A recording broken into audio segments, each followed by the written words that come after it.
I drank no liquids for hours before the flight. I peed just before boarding. My neighbor in the middle seat spoke Russian and wore a white tracksuit. He fell asleep before takeoff, his head whiplashing up and down. He'd clearly taken a sleeping pill in the waiting area. Nothing would wake him. In the aisle seat was a woman about my age, wearing chic black workout clothes and neon sneakers. She was unrumpled, with a pre-moisturized sleep face and neatly stored long hair. She arranged her space as though she were an organized temp secretary, placing on her desk a few personal items she'd brought to work in her purse. I tried to make eye friends with the woman in the aisle seat.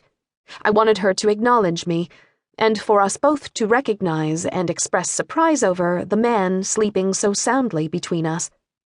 Should I, in a few hours, need to use the lavatory, I'd be able to ask her with a glance. But she was not making eye friends on this plane. We took off.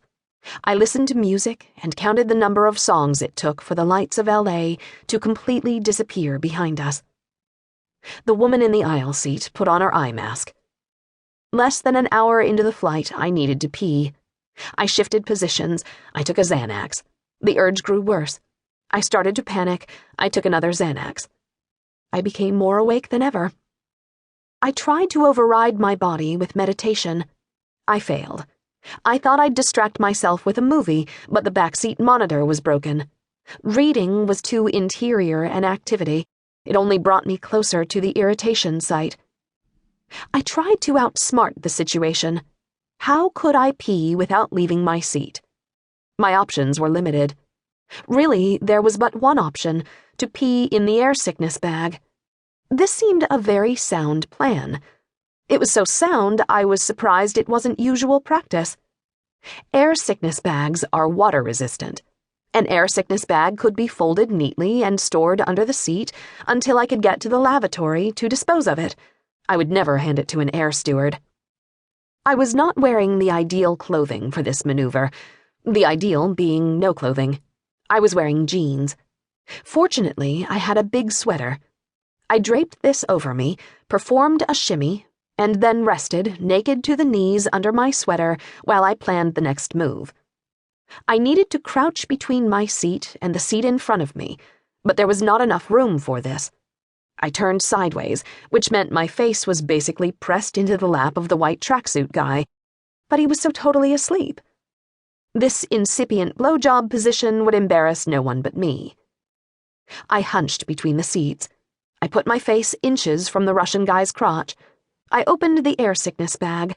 I waited for relief. None came. I sat back in my seat. I rested. I refocused on the task. I tried again to practice my version of meditation, also known as self-bullying. Who cares about all of these people? They are asleep. No one is looking at you. You can do this. The situation was quickly becoming less about peeing into a bag to avoid disturbing strangers. Now I wanted bragging rights. I wanted the accomplishment high. I tried again. Again, I failed. Everything I know about my body I learned from a book written by a home-birth midwife. I channeled her wisdom. Of particular use is her sphincter law, which is applicable to all muscles, even those belonging to non-pregnant people. Sphincter muscles open more easily in an atmosphere where the woman feels safe. The muscles are more likely to open if the woman feels positive about herself. The muscles may close if the woman feels